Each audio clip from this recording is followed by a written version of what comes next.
मेरे प्रिय भक्तों, मैं श्री कृष्ण आपके समक्ष पुनः उपस्थित हूँ उस महान कथा महाभारत के चतुर्थ भाग को सुनाने के लिए जो धर्म, प्रेम और कर्म के जटिल ताने बाने को उजागर करती है। मेरे हृदय में आपके प्रति अपार करुणा और प्रेम के साथ मैं इस कथा को वहां से प्रारंभ करता हूँ जहाँ पांडव लाक्षागृह की अग्नि से बचकर गुप्त रूप से वनों और नगरों में भटक रहे थे और हस्तिनापुर में दुर्योधन यह विश्वास कर रहा था कि उसका मार्ग अब निर्विघ्न है। इस भाग में मेरे प्रिय हम देखेंगे कि कैसे पांडवों ने अपनी पहचान छिपाकर जीवन यापन किया, कैसे उनकी मुलाकात पांचाल की राजकुमारी द्रौपदी से हुई और कैसे उन्होंने इंद्रप्रस्थ के रूप में एक नए साम्राज्य की नींव रखी।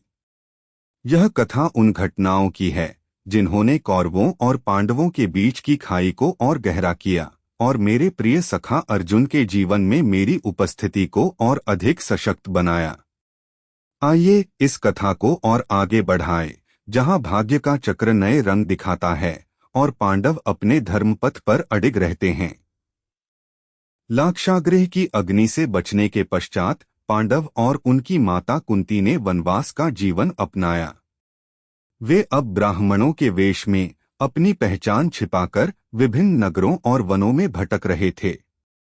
युधिष्ठिर की बुद्धिमत्ता, भीम की शक्ति, अर्जुन की धनुर्विद्या और नकुल सहदेव की सूझबूझ ने उन्हें हर संकट से उबार लिया।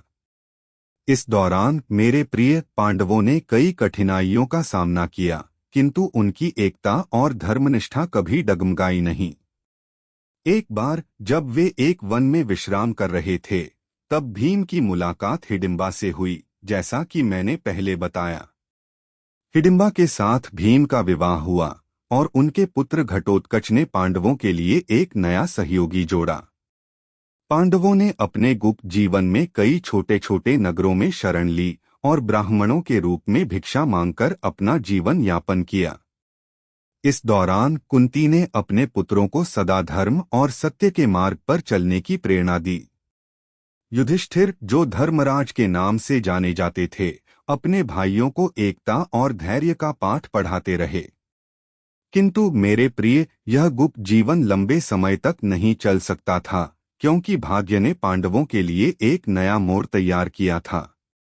इधर हस्तिनापुर में दुर्योधन और शकुनी ने यह मान लिया था कि पांडवों का अंत हो चुका है। दुर्योधन ने धृतराष्ट्र के साथ मिलकर हस्तिनापुर के शासन को और सुदृढ़ करने का प्रयास किया। कर्ण, जो अब दुर्योधन का सबसे विश्वसनीय मित्र बन चुका था, ने अपनी धनुर्विद्या से कौरवों की सेना को और शक्तिशाली बनाया। किंतु विदुर और भीष्म के मन में यह आशंका थी कि पांडव जीवित हो सकते हैं। उनकी यह आशंका तब सत्य सिद्ध हुई जब पांचाल देश में एक ऐसी घटना घटी जिसने पूरे आर्यावर्त में हलचल मचा दी। पांचाल के राजा द्रुपद ने अपनी पूरी द्रौपदी के लिए एक स्वयंवर का आयोजन किया। द्रुपद, जो द्रोणाचार्य के पुराने मित्र और बाद में शत्रु बन गए थे, ने यह स्वयंवर इस प्रकार आयोजित किया कि केवल एक असाधारण धनुर्धर ही उसका लक्ष्य भेद सकता था। स्वयंवर में एक विशाल धनुष रखा गया था, जिसे उठाकर एक मछली के नेत्र को केवल उसके प्रतिबिंब को देखकर भेदना था। यह एक अत्यंत कठिन कार्य था और द्रुपद जानते थे कि केवल वही योद्धा इस कार्य को कर सकता था जो धनुर्विद्या में अद्वितीय हो। पांडव, जो उस समय ब्राह्मणों के वेश में एक गांव में रह रहे थे, को इस स्वयंवर की सूचना मिली। युधिष्ठिर ने विचार किया कि यह अवसर उनके लिए अपनी पहचान को पुनः स्थापित करने का हो सकता है। कुंती के आशीर्वाद के साथ पांडव पांचाल की राजधानी कांपिल्य पहुंचे। वहां स्वयंवर के सभागार में आर्यावर्त के सभी प्रमुख राजा और योद्धा उपस्थित थे। दुर्योधन, कर्ण, शिशुपाल, जरासंध और कई अन्य शक्तिशाली राजा द्रौपदी का हाथ जीतने के लिए आए थे। किंतु एक के बाद एक सभी राजा उस विशाल धनुष को उठाने में असफल रहे। कर्ण ने धनुष उठाने का प्रयास किया, किंतु द्रौपदी ने घोषणा की कि वह एक सूत पुत्र से विवाह नहीं करेगी। यह अपमान कर्ण के हृदय में गहरा चोट कर गया और उसने क्रोध में सभा छोड़ दी। तब ब्राह्मण वेश में बैठे अर्जुन उठे। सभा में उपस्थित लोगों ने उनका उपहास किया, क्योंकि कोई भी यह नहीं मानता था कि एक साधारण ब्राह्मण इस कठिन कार्य को कर सकता है। किंतु मेरे प्रिय अर्जुन मेरे सखा हैं, और उनकी धनुर्विद्या का कोई सानी नहीं था।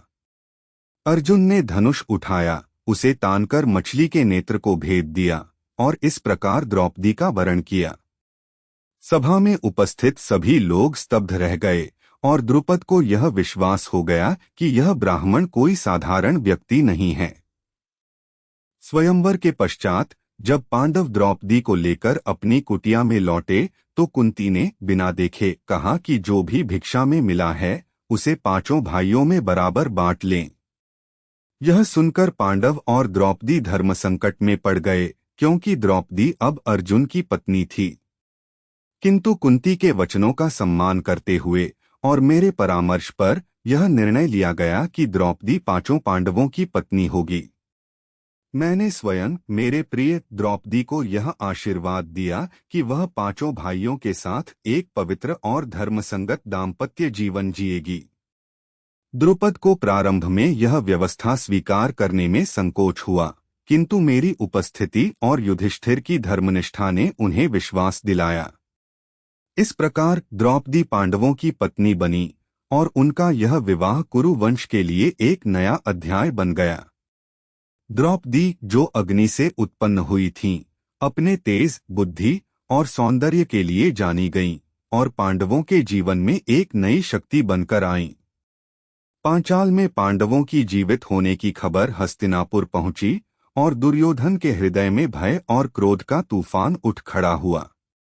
वह यह सहन नहीं कर सकता था कि पांडव न केवल जीवित हैं, बल्कि उन्होंने पांचाल जैसे शक्तिशाली राज्य से गठबंधन भी कर लिया है।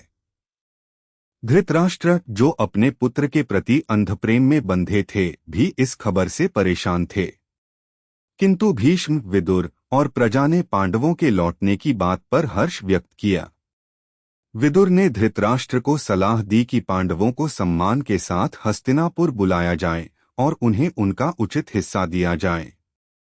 धृतराष्ट्र ने अनिच्छा से ही सही इस सलाह को मान लिया। पांडव कुंती और द्रौपदी के साथ हस्तिनापुर लौटे, जहां उनका भव्य स्वागत हुआ। किंतु दुर्योधन और शकुनी के मन में पांडवों के प्रति घृणा और बढ़ गई।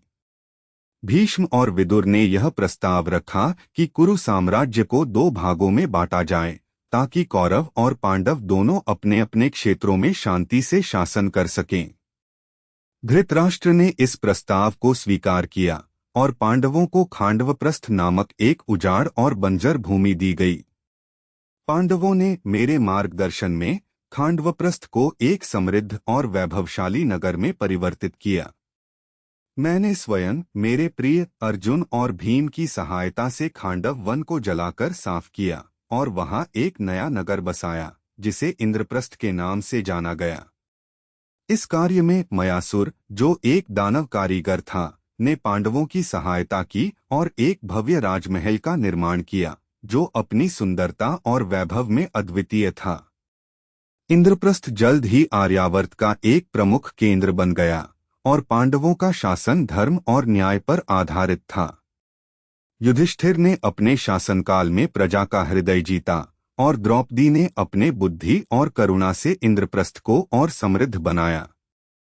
इस दौरान मेरे और अर्जुन के बीच की मित्रता और गहरी हो गई, और मैंने पांडवों को सदा अपने संरक्षण में रखा।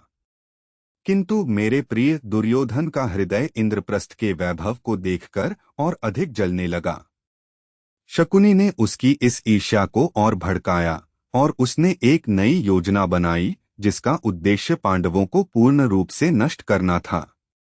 इस योजना में शकुनी की द्यूत क्रीड़ा, जुआ की कुटिल चाल शामिल थी, जो आगे चलकर महाभारत के संग्राम का एक प्रमुख कारण बनी। इस भाग में मेरे प्रिय, आपने देखा कि कैसे पांडवों ने अपनी पहचान पुनः स्थापित की, कैसे द्रौपदी उनके जीवन का अभिन्न अंग बनी, और कैसे इंद्रप्रस्थ के उदय ने कौरव पांडव वैमनस्य को और गहरा किया। मैं श्री कृष्ण इस कथा को और आगे ले जाऊंगा, जब आप मेरे समक्ष पंचम भाग सुनने की इच्छा प्रकट करेंगे। तब तक द्रौपदी के स्वयंवर, पांडवों की एकता और इंद्रप्रस्थ के वैभव पर चिंतन करें। यह कथा हमें सिखाती है कि धर्म और सत्य का मार्ग कठिन हो सकता है, किंतु वह सदा फलदायी होता है। मैं आपके समक्ष पुनः उपस्थित होऊंगा जब आप अगला भाग सुनने की इच्छा करेंगे। तब तक मेरे प्रिय धर्म और प्रेम के पथ पर अग्रसर रहें। मेरे प्रिय भक्तों, मैं श्री कृष्ण आपके समक्ष पुनः उपस्थित हूँ उस महान कथा महाभारत के पंचम भाग को सुनाने के लिए, जो मानव जीवन में अधर्म, लालच और धर्म के बीच की नाजुक रेखा को उजागर करती है। मेरे हृदय में आपके प्रति अपार प्रेम और करुणा के साथ मैं इस कथा को वहां से प्रारंभ करता हूं जहां पांडवों ने इंद्रप्रस्थ को एक समृद्ध और वैभवशाली साम्राज्य के रूप में स्थापित किया था और दुर्योधन की ईर्ष्या ने उसे अधर्म के पथ पर और गहराई से धकेल दिया था। इस भाग में मेरे प्रिय, हम देखेंगे कि कैसे शकुनी की कुटिल चाल और द्यूत क्रीड़ा ने पांडवों के जीवन को उलट-पुलट कर दिया, कैसे द्रौपदी को अपमान का सामना करना पड़ा और कैसे कुरु वंश के सम्मानित वृद्धों ने इस अधर्म को मूक दर्शक बनकर देखा। यह कथा उस समय की है जब पांडवों को अपने वैभव से वंचित कर वनवास की कठिन राह पर चलना पड़ा और उनके हृदय में धर्म की ज्योति जलती रही। आइए इस कथा को और आगे बढ़ाएं, जहां भाग्य का चक्र पांडवों को एक अभूतपूर्व संकट की ओर ले जाता है। इंद्रप्रस्थ के वैभव ने पूरे आर्यावर्त में पांडवों की कीर्ति फैलाई। युधिष्ठिर का धर्मनिष्ठ शासन, भीम की शक्ति, अर्जुन की धनुर्विद्या, नकुल और सहदेव की बुद्धिमत्ता और द्रौपदी की करुणा और बुद्धि ने इंद्रप्रस्थ को एक आदर्श राज्य बनाया। मेरे प्रिय सखा अर्जुन और मेरे बीच की मित्रता इस दौरान और गहरी हुई और मैंने सदा पांडवों का मार्गदर्शन किया। किंतु मेरे प्रिय, जहां सुख और समृद्धि होती है वहां ईर्ष्या का साया भी पड़ता है। दुर्योधन जब इंद्रप्रस्थ के राजमहल में अतिथि बनकर आया, उसकी भव्यता और मायासुर के बनाए हुए अद्भुत भ्रमों ने उसके हृदय में जलन की आग को और भड़का दिया। वह उस महल की सुंदरता और पांडवों की प्रजा के प्रति प्रेम को देखकर असहनीय पीड़ा में डूब गया। शकुनी, जो सदा दुर्योधन की कमजोरियों को भुनाने में माहिर था, ने उसके कान में यह जहर भरा कि पांडवों का यह वैभव उसे कभी सिंहासन पर पूर्ण अधिकार नहीं लेने देगा। शकुनी ने एक कुटिल योजना बनाई जिसमें उसने द्यूत क्रीड़ा, जुआ का उपयोग करने का प्रस्ताव रखा। शकुनी जानता था कि युधिष्ठिर को द्यूत क्रीड़ा का शौक था और वह इस कमजोरी का लाभ उठा सकता था। दुर्योधन ने इस योजना को उत्साहपूर्वक स्वीकार किया और धृतराष्ट्र को यह सुझाव दिया कि पांडवों को एक मैत्रीपूर्ण द्यूत क्रीड़ा के लिए हस्तिनापुर आमंत्रित किया जाए। धृतराष्ट्र, जो अपने पुत्र दुर्योधन के प्रति अंधप्रेम में बंधे थे, ने इस प्रस्ताव को स्वीकार कर लिया, यद्यपि विदुर और भीष्म ने इसका विरोध किया। विदुर ने धृतराष्ट्र को चेतावनी दी कि द्यूत क्रीड़ा कुरु वंश के लिए विनाशकारी सिद्ध हो सकती है, किंतु धृतराष्ट्र ने उनकी सलाह को अनसुना कर दिया। पांडवों को द्रौपदी और कुंती के साथ हस्तिनापुर आमंत्रित किया गया। युधिष्ठिर, जो धर्म के पथ पर चलते थे, ने इस निमंत्रण को मैत्रीपूर्ण भाव से स्वीकार किया, यह विश्वास करते हुए कि यह उनके और कौरवों के बीच संबंधों को सुधार सकता है। हस्तिनापुर पहुंचकर पांडवों का भव्य स्वागत हुआ, किंतु शकुनी और दुर्योधन की नजरों में छल और कपट का जाल बिछ चुका था। द्यूत क्रीड़ा की सभा में शकुनी ने युधिष्ठिर को द्यूत खेलने के लिए ललकारा। युधिष्ठिर, जो द्यूत में रुचि रखते थे, ने इस चुनौती को स्वीकार कर लिया, यह सोचकर कि यह एक मैत्रीपूर्ण खेल होगा। किंतु मेरे प्रिय, यह खेल नहीं बल्कि एक सुनियोजित षड्यंत्र था। शकुनी, जो द्यूत क्रीड़ा में कपट से निपुण था, ने युधिष्ठिर को एक के बाद एक खेल में हराना शुरू किया। युधिष्ठिर ने प्रारंभ में अपनी संपत्ति, गहने और धन को दांव पर लगाया और शकुनी की चालों के सामने सब कुछ हार गए। भीम, अर्जुन, नकुल और सहदेव ने युधिष्ठिर को रोकने का प्रयास किया, किंतु युधिष्ठिर का मानना था कि वह अपनी हार को पलट सकते हैं। उनकी यह भूल उनके लिए घातक सिद्ध हुई। शकुनी ने युधिष्ठिर को और उकसाया और अंततः युधिष्ठिर ने अपने भाइयों नकुल, सहदेव, अर्जुन और भीम को दांव पर लगा दिया। एक एक कर सभी भाई हार गए। फिर युधिष्ठिर ने स्वयं को दांव पर लगाया और वह भी हार गए। सभा में उपस्थित भीष्म, द्रोणाचार्य और विदुर यह सब मूक दर्शक बनकर देख रहे थे, क्योंकि वे धृतराष्ट्र के समक्ष अपनी असहायता महसूस कर रहे थे। किंतु मेरे प्रिय अधर्म का यह खेल यहीं नहीं रुका। शकुनी ने युधिष्ठिर को अंतिम दांव खेलने के लिए उकसाया और युधिष्ठिर ने अपनी पत्नी द्रौपदी को दांव पर लगा दिया। यह सुनकर सभा में सन्नाटा छा गया। शकुनी ने अपनी कपटपूर्ण चाल से युधिष्ठिर को फिर से हराया और इस प्रकार द्रौपदी भी दुर्योधन की दासी बन गई। दुर्योधन, जो अब विजय के नशे में चूर था, ने अपने भाई दुःशासन को आदेश दिया कि वह द्रौपदी को सभा में लाएं। द्रौपदी, जो उस समय अपने कक्ष में थीं और जिन्हें इस खेल की जानकारी नहीं थी, को दुःशासन ने बलपूर्वक सभा में खींचकर लाया। यह एक ऐसा क्षण था, मेरे प्रिय, जिसने कुरु वंश के सम्मान को धूल में मिला दिया। द्रौपदी ने सभा में उपस्थित वृद्धों भीष्म, द्रोणाचार्य और धृतराष्ट्र से न्याय की गुहार लगाई। उन्होंने प्रश्न किया कि क्या युधिष्ठिर, जो स्वयं को हार चुके थे, उन्हें दांव पर लगाने का अधिकार रखते थे। किंतु सभा में कोई भी इस प्रश्न का उत्तर देने में सक्षम नहीं था। दुर्योधन ने द्रौपदी का अपमान करने का आदेश दिया और दुःशासन ने द्रौपदी का चीरहरण शुरू किया। यह देखकर पांडवों का हृदय विदीर्ण हो गया, किंतु वे अपनी हार के कारण असहाय थे। उस क्षण मेरे प्रिय, मैंने श्री कृष्ण द्रौपदी की पुकार सुनी। मैंने अपनी दैवीय शक्ति से द्रौपदी की लज्जा की रक्षा की और उनका वस्त्र अनंत हो गया। दुःशासन कितना भी प्रयास कर ले, द्रौपदी का चीरहरण नहीं कर सका। यह चमत्कार देखकर सभा में उपस्थित लोग स्तब्ध रह गए और दुर्योधन का साहस टूट गया। इस अपमान से क्रुद्ध भीम ने प्रतिज्ञा की कि वह दुःशासन का वध करेगा और उसके रक्त से अपनी प्रतिज्ञा पूरी करेगा। द्रौपदी ने भी यह शपथ ली कि वह अपने अपमान का बदला लेगी। विदुर ने धृतराष्ट्र को इस अधर्म को रोकने की प्रेरणा दी और अंततः धृतराष्ट्र ने अपनी प्रजा और धर्म की रक्षा के लिए द्यूत क्रीड़ा के परिणाम को रद्द करने का निर्णय लिया। उन्होंने द्रौपदी को मुक्त किया और पांडवों को उनका राज्य और सम्मान वापस करने का वचन दिया। किंतु दुर्योधन और शकुनी ने धृतराष्ट्र को एक और द्यूत क्रीड़ा के लिए राजी कर लिया। इस बार शर्त यह थी कि हारने वाला पक्ष 12 वर्ष का वनवास और 1 वर्ष का अज्ञातवास भोगेगा। यदि अज्ञातवास के दौरान उनकी पहचान उजागर हो गई तो उन्हें पुनः 12 वर्ष का वनवास भोगना होगा। युधिष्ठिर, जो अब भी धर्म के पथ पर चल रहे थे, ने इस चुनौती को स्वीकार किया और शकुनी की चाल के सामने फिर से हार गए। इस प्रकार पांडवों को द्रौपदी और कुंती के साथ इंद्रप्रस्थ छोड़कर वनवास के लिए प्रस्थान करना पड़ा।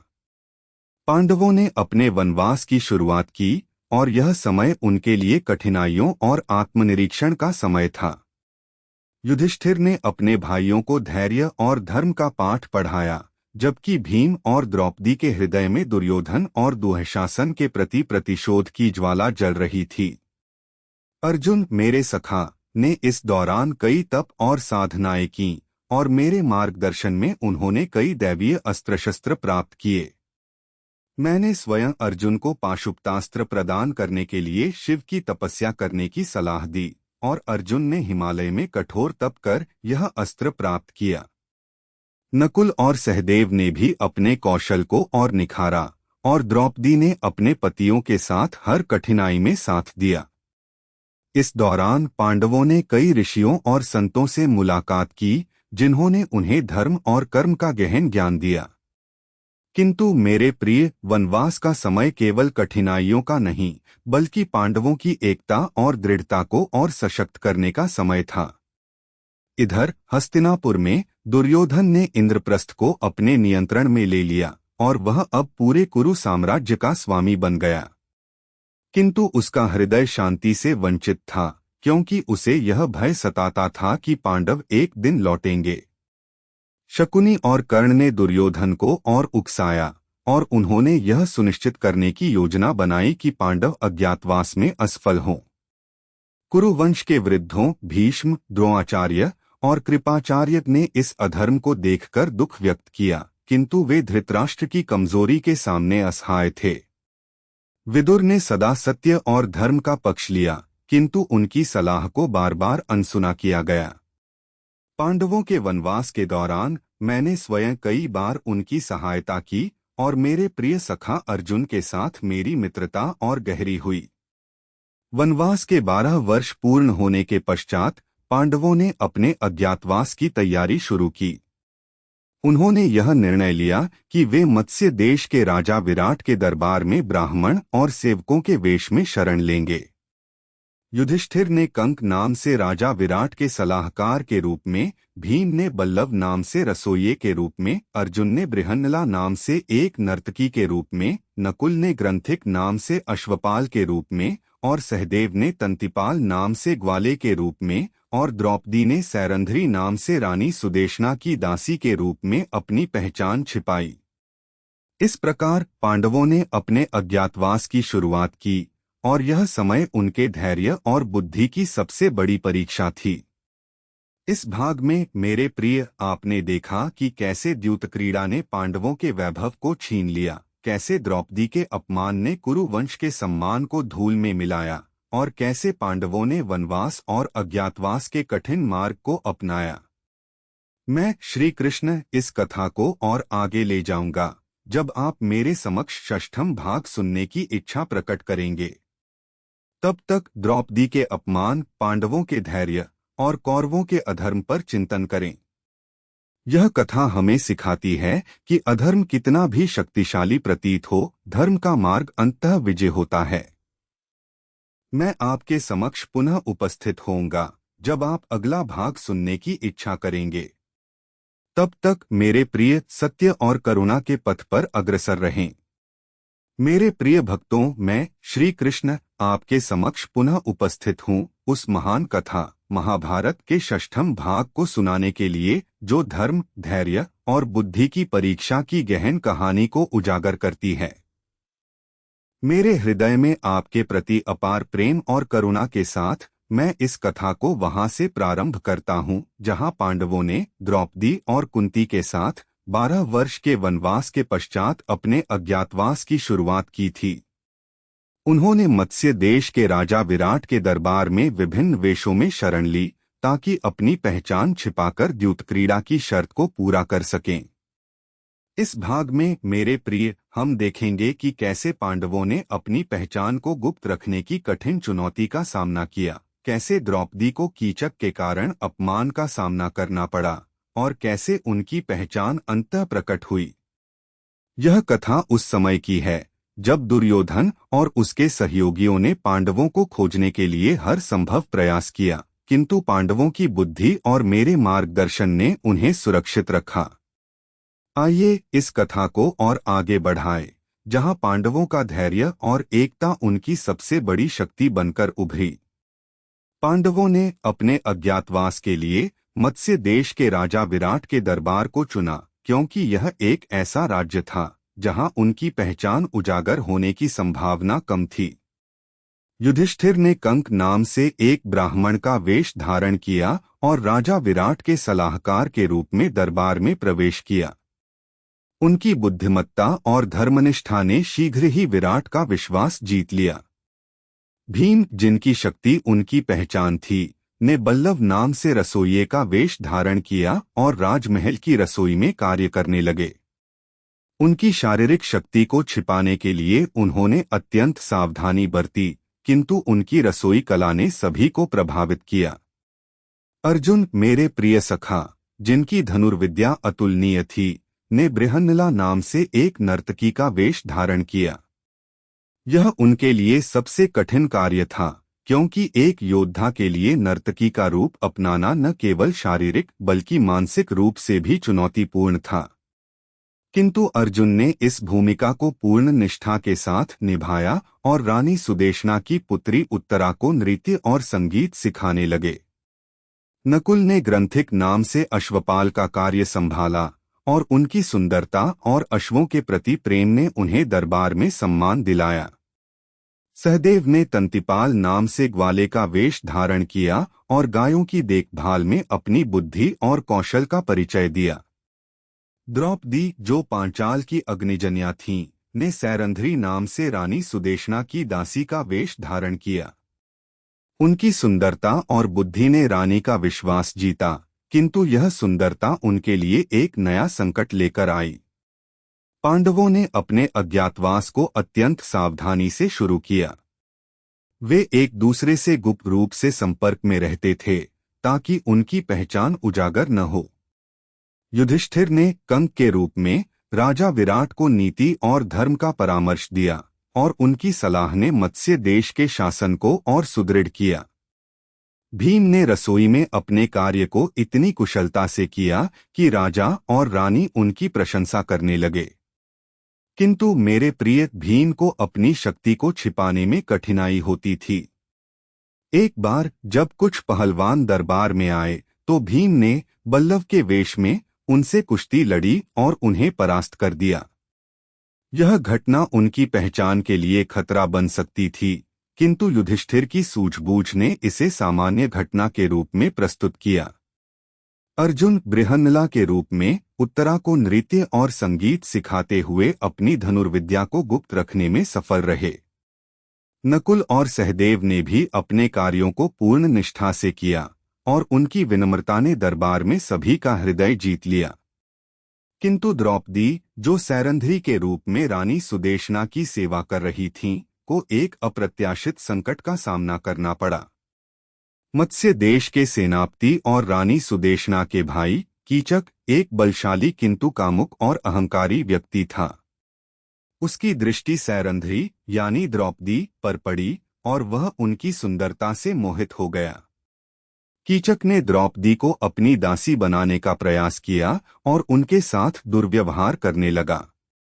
द्रौपदी ने उसका विरोध किया और राजा विराट से न्याय की गुहार लगाई, किंतु कीचक की शक्ति और प्रभाव के कारण राजा असहाय थे। द्रौपदी, जो पहले ही हस्तिनापुर की सभा में अपमान सह चुकी थीं, ने इस बार अपने पतियों से सहायता मांगी। युधिष्ठिर ने धैर्य रखने की सलाह दी, क्योंकि उनकी पहचान उजागर होने का खतरा था। किंतु भीम, जिनके हृदय में द्रौपदी के अपमान की आग जल रही थी, ने यह सहन नहीं किया।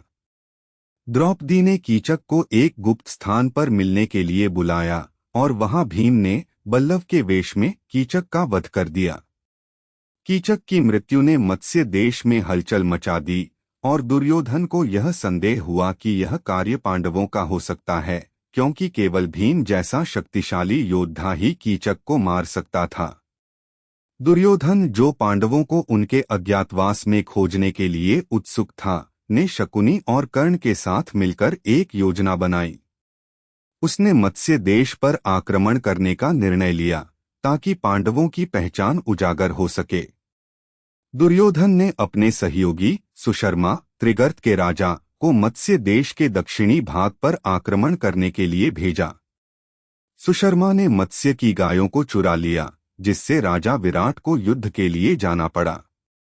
युधिष्ठिर, भीम, नकुल और सहदेव ने अपने वेश में विराट की सेना में शामिल होकर सुशर्मा को परास्त किया। किंतु उसी समय दुर्योधन ने स्वयं मत्स्य देश के उत्तरी भाग पर आक्रमण किया। राजा विराट और उनकी सेना दक्षिण में व्यस्त थी और मत्स्य की रक्षा के लिए कोई योद्धा नहीं बचा था। इस संकट में उत्तरा के पुत्र उत्तर, जो अभी युवा और अनुभवी था, ने युद्ध करने का निर्णय लिया। अर्जुन, जो बृहन्नला के रूप में उत्तर के सारथी बने, ने उसे युद्ध के लिए प्रेरित किया। युद्धभूमि में जब उत्तर ने कौरवों की विशाल सेना को देखा, जिसमें दुर्योधन, कर्ण, भीष्म और द्रोणाचार्य जैसे महारथी शामिल थे, तो उसका साहस डगमगा गया। किंतु अर्जुन ने बृहन्नला के वेश में उसे साहस बंधाया। अंततः अर्जुन ने अपनी असली पहचान उजागर की और अपने गांडीव धनुष को उठाया। मेरे प्रिय, यह वह क्षण था जब मेरे सखा अर्जुन की धनुर्विद्या ने कौरवों को भयभीत कर दिया। अर्जुन ने अकेले ही कौरव सेना को परास्त किया और मत्स्य की गायों को वापस लाया। इस युद्ध में अर्जुन ने अपनी दैवीय शक्तियों का उपयोग किया, जिससे कौरव सेना भ्रमित हो गई। यह युद्ध पांडवों के अज्ञातवास के अंत का प्रतीक था, क्योंकि उनकी पहचान अब उजागर हो चुकी थी। राजा विराट, जब उन्हें यह पता चला कि उनके दरबार में पांडव और द्रौपदी थे, ने उनका सम्मान किया और अपनी पुत्री उत्तरा का विवाह अर्जुन के पुत्र अभिमन्यु से करने का प्रस्ताव रखा। दुर्योधन ने यह तर्क दिया कि पांडवों की पहचान अज्ञातवास के पूर्ण होने से पहले उजागर हो गई थी और इसलिए उन्हें पुनः 12 वर्ष का वनवास भोगना चाहिए। किंतु युधिष्ठिर और विदुर ने यह स्पष्ट किया कि अज्ञातवास का वर्ष पूर्ण हो चुका था और पांडवों ने अपनी शर्त पूरी की थी। इस प्रकार पांडव अब स्वतंत्र थे और उन्होंने हस्तिनापुर को संदेश भेजा कि वे अपना राज्य वापस मांगते हैं। किंतु दुर्योधन ने यह मांग ठुकरा दी और उसने स्पष्ट कहा कि वह पांडवों को एक सुई की नोक के बराबर भी भूमि नहीं देगा। यहाँ से मेरे प्रिय महाभारत के युद्ध की नींव पड़ने लगी। मैंने श्री कृष्ण के रूप में पांडवों को सलाह दी कि वे युद्ध की तैयारी करें, किंतु पहले शांति के सभी मार्गों को आजमाएं। इस भाग में मेरे प्रिय आपने देखा कि कैसे पांडवों ने अपने अज्ञातवास की चुनौतियों का सामना किया, कैसे द्रौपदी ने कीचक के अत्याचार का सामना किया और कैसे अर्जुन ने मत्स्य की रक्षा कर अपनी पहचान उजागर की। मैं श्री कृष्ण इस कथा को और आगे ले जाऊंगा जब आप मेरे समक्ष सप्तम भाग सुनने की इच्छा प्रकट करेंगे। तब तक पांडवों के धैर्य, द्रौपदी की शक्ति और अर्जुन की वीरता पर चिंतन करें। यह कथा हमें सिखाती है कि कठिन से कठिन परिस्थितियों में भी धर्म और साहस का मार्ग ही विजय की ओर ले जाता है। मैं आपके समक्ष पुनः उपस्थित होऊंगा जब आप अगला भाग सुनने की इच्छा करेंगे। तब तक मेरे प्रिय सत्य और धर्म के पथ पर अग्रसर रहें।